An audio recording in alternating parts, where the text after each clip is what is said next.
بسم اللہ الرحمن الرحیم۔ السلام علیکم، میں ہوں آپ کے میں سامنا اور آج آپ میرے ساتھ پڑھیں گے اسلامیات۔ اس میں حصہ ناظرہ میں ہم پڑھیں گے سورہ شمس۔ سورہ شمس چونکہ تھوڑی سی لمبی ہے تو ہم اس میں صرف پہلی 10 آیات کی ہی تلاوت سیکھیں گے۔ میرے ساتھ ساتھ آپ بکس کھولیں اور پیج نمبر اوپن کریں 3۔ بسم اللہ الرحمن الرحیم۔ والشمس وضحاها والقمر اذا تلاها والنهار إذا جلاها والليل إذا يغشاها والسماء وما بناها والأرض وما طحاها ونفس وما سواها فألهمها فجورها وتقواها قد أفلح من زكاها وقد خاب من دساها۔ جزاک اللہ۔ اب ہم کرتے ہیں اپنا باب صوم۔ آج ہم باب صوم میں سے اپنا ٹاپک پڑھیں گے جو کہ ہے سیرت طیبہ سے متعلق۔ سیرت طیبہ خاتم النبیین صلی اللہ علیہ وآلہ وصحبہ وسلم کے بارے میں ہیں اور اس میں ہم ان کے عہد نبوی کے ماہ و سال پڑھیں گے، مدنی عہد کے بارے میں۔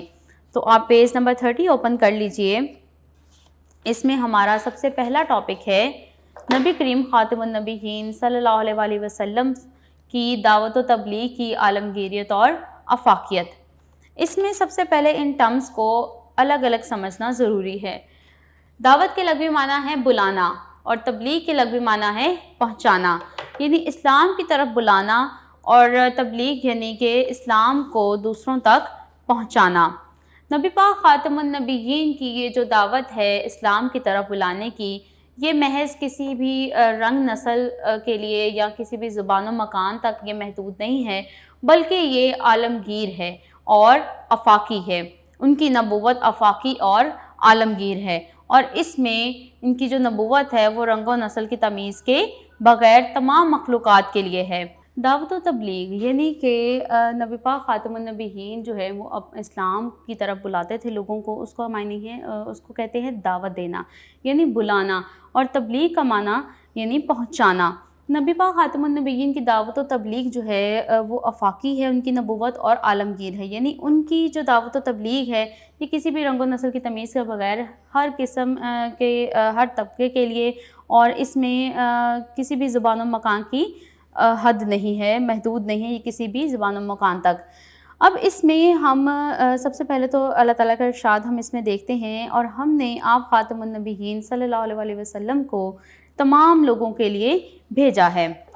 اب آگے ہم دیکھتے ہیں کہ نبی پاک خاتم النبیین نے اپنا یہ دعوت و تبلیغ کا سلسلہ کب اور کیسے شروع کیا۔ جیسا کہ آپ جانتے ہیں کہ نبی پاک خاتم النبیین پر جو پہلی وحی نازل ہوئی وہ غار حرا میں نازل ہوئی تھی، اور تب ان کی عمر تھی 40 سال جب انہوں نے اعلان نبوت فرمایا، لیکن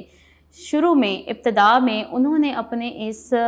وحی کے نازل ہونے کے سلسلے کو اور اپنے اس دعوت و تبلیغ کے پروسیس کو خفیہ رکھا، جیسا کہ اللہ تعالیٰ نے انہیں حکم دیا کرنے کے لیے، ٹھیک ہے۔ تو یہ جو پہلا مرحلہ تھا اس کو خفیہ دعوت اسلام کا دور بھی کہتے ہیں، اور دعوت کے اس ابتدائی مرحلے میں جن 4 خوش نصیب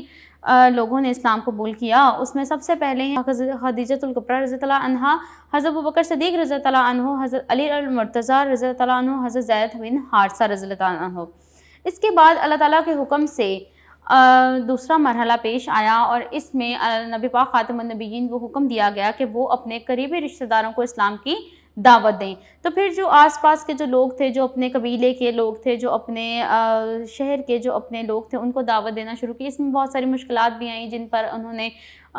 صبر سے کام لیا، اور مشکلات کو انہوں نے بہت ہی صبر کے ساتھ انہوں نے برداشت کیا، اور کچھ جو ہے انہوں نے برداشت سے کام لیا اور اللہ تعالیٰ کی ذات پر کما حقہ بھروسہ رکھا۔ اس کے ساتھ جو تیسرا مرحلہ آتا ہے وہ ہے دعوت عام کا، یعنی کہ پھر اللہ تعالیٰ کی طرف سے حکم دیا گیا نبی پاک خاتم النبیین کو کہ وہ اسلام کی دعوت کو عام کرنا شروع کریں، اور یہ دعوت کو عام کرنے کا سلسلہ تب شروع ہوا جب انہوں نے مکہ سے مدینہ کی طرف ہجرت کی۔ آپ جانتے ہوں گے کہ انہوں نے مکہ سے مدینہ کی طرف ہجرت کیوں کی. جب مکہ کے لوگوں نے ان پر وہاں پر زندگی تنگ کر دی, انہیں وہاں پر بہت زیادہ پریشان کرنا شروع کر دیا, تو تب انہوں نے اللہ تعالیٰ کے حکم سے مکہ سے مدینہ ہجرت کی. اس طرح سے اسلام جو ہے وہ مکہ سے مدینہ میں پھیلا, اور مدینہ میں انہوں نے ایک مکمل اپنی ریاست بنائی. انہوں نے میثاق مدینہ اور اس طرح کے بہت سارے دوسرے انہوں نے موقعات مدینہ پیش آیا, میثاق مدینہ پیش آیا, صلح حدیبیہ کا واقعہ پیش آیا, اور پھر انہوں نے مسجد نبوی کی تعمیر کی اور صفا کی درسگاہ کا قیام عمل میں لایا گیا. تو یہ ساری جو کاوشیں تھیں یہ اسلام کو پھیلانے کے لیے ہی کی گئیں. اور صفا کی درسگاہ میں جیسا کہ آپ کلاس ہفتہ میں پڑھ کر آئے ہیں,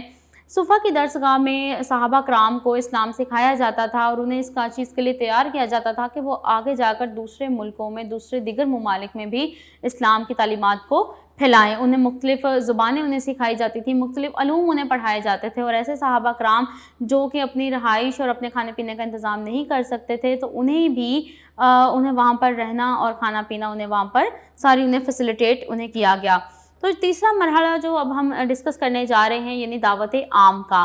اس میں جب اسلام کو دنیا میں پھیلانے کی کوششیں شروع کی گئیں تو نبی پاک خاتم النبیین نے چند سفیروں کو چنا, یعنی کہ چند ایسے لوگوں کو چنا کہ جن میں یہ خصوصیات تھیں کہ وہ نہایت ذہین تھے اور نہایت معاملہ فہم تھے, جن میں کمیونیکیشن کی بہت ساری ایبلٹیز تھی, یعنی کہ وہ بات بہت اچھے طریقے سے کر کے دوسروں کو ٹیکل کر سکتے تھے اپنی طرف, یعنی کہ پازیٹیو وے میں وہ اپنی بات کو دوسروں کے دلوں میں اتارنا جانتے تھے. اور 6 ہجری میں صلح حدیبیہ کے بعد 7 ہجری میں حکمرانوں کو خطوط لکھے گئے. تب ممالک کے حکمران ہوا کرتے تھے, تو مختلف حکمرانوں کی طرف مختلف سفیروں کو بھیجا گیا, اور یہاں پر ہم کچھ سفیران رسول کا ذکر کریں گے جن میں سیدنا عمر بن نبی امی الزمری, علا بن حضرمی, عبداللہ بن حذافہ سہمی, دہیہ کلبی, حاتب بن نبی بلتا, تو یہ ان کے سفیروں میں شامل ہیں. اور جن رئیسوں کو, حکمرانوں کو خطوط لکھے گئے ان میں سے چند کے نام میں لوں گی: نجاشی شاہ حبشہ, مقوقس شاہ مصر, کسریٰ شاہ ایران, قیصر شاہ روم, منذر بن ساوا حاکم بحرین. اور اب بات کرتے ہیں کہ ان حکمرانوں کو کس طرح سے اسلام کی طرف بلایا جاتا تھا. جیسا کہ آپ جانتے ہیں کہ تاریخ میں ایک کمیونیکیشن کا جو وے تھا وہ تھا خط لکھنا, کہ لوگ ایک دوسرے سے خط لکھ کر ایک دوسرے سے کمیونیکیٹ کرتے تھے. تو نبی پاک خاتم النبیین بھی ان حکمرانوں کو انہوں نے اسلام کی دعوت کے لیے خطوط لکھے. اب ضروری بات یہ ہے کہ ان خطوط کا طرز تحریر کیا تھا, کہ کس نوعیت سے یہ خطوط کو لکھا جاتا تھا. تو ان خطوط کا جو طرز تحریر تھا وہ یہ تھا کہ اللہ تعالیٰ کے بابرکت نام سے اس کو شروع کیا جاتا تھا, پھر بسم اللہ یعنی کہ بسم اللہ لکھی جاتی تھی, پھر نبی پاک خاتم النبیین صلی اللہ علیہ وسلم کا نام لکھا جاتا, اور اس کے بعد اس شخص کا نام لکھا جاتا جس کی طرف خط کو روانہ کیا جا رہا تھا. اور نبی پاک خاتم النبیین کی طرف سے بھیجے گئے تمام خطوط نہایت آسان, سادہ اور مختصر الفاظ کا استعمال ان میں کیا جاتا تھا. تو نبی پاک خاتم النبیین نے جو یہ خطوط کے ذریعے سے حکمرانوں کو اسلام کی دعوت دینا شروع کی, تو اس کا بہت ساری جگہوں سے پازیٹیو رسپانس بھی آیا. کچھ نے بہت سخت الفاظ بھی استعمال کیے, لیکن انہوں نے اپنی کوششوں کو جاری رکھا, انہوں نے اپنی دعوتی سرگرمیوں کو جاری رکھا, اور اپنی حکمت اور انہوں نے ہر معاملے میں دعوت و تبلیغ کے ہر مرحلے میں انہوں نے حکمت و تدبر سے کام لیا. اور انہوں نے جو اسلام کی دعوت پھیلانے کے لیے لوگوں کو یہ بھی تعلیم دی کہ دعوت دینے والا یعنی کہ اسلام کی دعوت دینے والا جس کو داعی کہتے ہیں,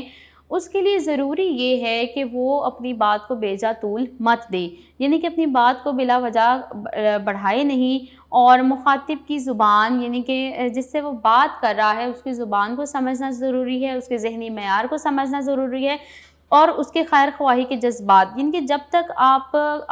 کسی بھی شخص کو اپنی طرف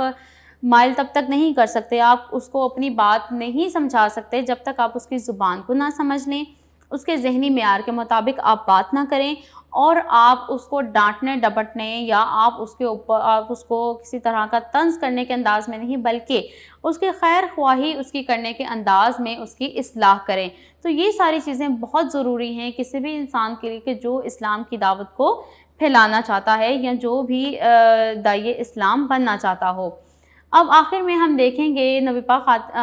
خاتم النبیین کی جو دعوت تبلیغ ہے, اس میں حکمت و بصیرت کی اہمیت کے حوالے سے اللہ تعالیٰ کا ارشاد ہے، بلائیے اپنے رب کے راستہ کی طرف حکمت کے ساتھ اور عمدہ نصیحت کے ساتھ، اور ان سے اس طریقہ سے بحث کیجیے جو بہترین ہو، جن کے وہی طریقہ جو نبی پاک خاتم النبیین نے سکھایا کہ ہم اگر کسی کو بھی اسلام کی دعوت دیں تو ہم اس سے بحث نہ کریں، کیونکہ ضد اور اعراض تو اسلام میں ہے ہی نہیں، نہ تو سختی ہے اسلام میں، اسلام تو بالکل ہی آسان دین ہے، تو اس کو سکھانے کا طریقہ بھی بہت مختلف اور آسان ہونا چاہیے۔ تو نبی پاک خاتم النبیین کی اس دعوتی سرگرمی سے، یعنی کہ ان کا یہ جو دعوت و تبلیغ کا یہ جو سلسلہ ہے، اس سے معلوم ہوتا ہے کہ نبی پاک خاتم النبیین کے انہوں نے اسلام کی نشر و اشاعت اور فروغ کے لیے بے مثال جدوجہد، اور جو ہی آپ خاتم النبیین کو کچھ امن اور سکون میسر آیا تو انہوں نے فوراً ہی اسلام کو عالمی سطح پر پھیلانے کی کوشش کی، اور اس میں پرامن طریقے سے انہوں نے مختلف حکمرانوں کو بھی انوالو کیا، اور دیگر ممالک کو بھی انہوں نے خطوط بھیجے، ان کی زبانوں کو سمجھنے، ان کی زبانوں میں ہی ان کو تبلیغ کرنے کی کوشش کی۔ تو ان ساری چیزوں سے نبی پاک خاتم النبیین کی سنت سے ہمیں یہ درس ملتا ہے کہ ہمیں اپنی بساط کی حد تک اسلام کے فروغ اور نشر و اشاعت کی کوشش کرنی چاہیے۔ اب ہم آتے ہیں اپنی ایکسرسائز کی طرف، مشق کی طرف۔ دعوت کے لفظی معنی ہے بلانا، پیغام، کام، کوشش۔ اس کا رائٹ آپشن ہے بلانا۔ نبی پاک خاتم النبیین نے اعلان نبوت فرمایا 40 سال کی عمر میں، 50 سال کی عمر میں، 53 سال کی عمر میں، 63 سال کی عمر میں، تو یہ آئے گا 40 سال کی عمر میں۔ نبی کریم خاتم النبیین میں بادشاہوں کے نام خطوط لکھے،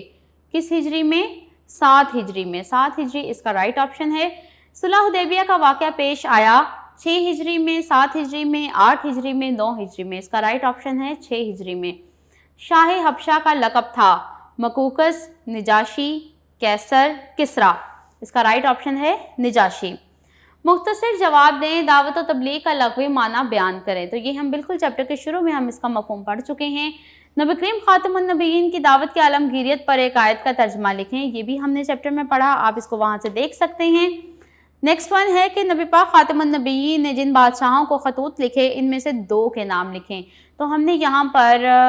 نبی پاک خاتم النبیین نے سفیروں کو جب روانہ کیا تھا مختلف بادشاہوں کی طرف، تو ان کا ہم نے ذکر بھی کیا تھا، جیسے نجاشی شاہ حبشہ، مقوقس شاہ مصر، اس میں سے آپ 2 کے نام انہوں نے کہا، آپ کسی بھی 2 کے نام اس میں لکھ سکتے ہیں۔ سفرائے رسول سے 2 کے نام تحریر کریں، سفیران رسول جو ہم نے پڑھے ہیں ان میں سے بھی آپ 3-4 کے نام اس میں لکھ سکتے ہیں۔ اینڈ پر ہے داعیہ اسلام کے 2 اوصاف تحریر کریں۔ آخر میں جو ہم نے ڈسکشن کیا کہ اسلام کی تبلیغ کو پھیلانے کے لیے ایک انسان میں کیا کیا خصوصیات ہونی چاہیے، اس کے بات کرنے کا انداز کیسا ہو، وہ دوسرے کے ذہن کو کس طرح سے سمجھے، اس کے ذہنی معیار کے مطابق کام کرے، تو ان سب چیزوں کو مد نظر رکھتے ہوئے جو خصوصیات اس میں ہونی چاہیے وہ ہم نے لاسٹ میں ڈسکس کی، تو وہ آپ اس میں لکھیں گے۔ اینڈ پر ہمارا ہے ایک لانگ کوسچن، نبی کریم خاتم النبیین کی دعوت کی عالمگیریت پر روشنی ڈالتے ہوئے دعوتی خطوط کی اہمیت بیان کریں۔ تو جن کی پوائنٹس سے میں نے آپ کو یہ سارا کا سارا چیپٹر آپ کو سمجھایا ہے، آپ انہیں کو فالو کر کے اس چیپٹر کو آپ پڑھ سکتے ہیں، سمجھ سکتے ہیں، اور آپ اس کو یاد کریں گے۔ اسی کے ساتھ ہمارا یہ سبق مکمل ہوتا ہے۔ اللہ حافظ۔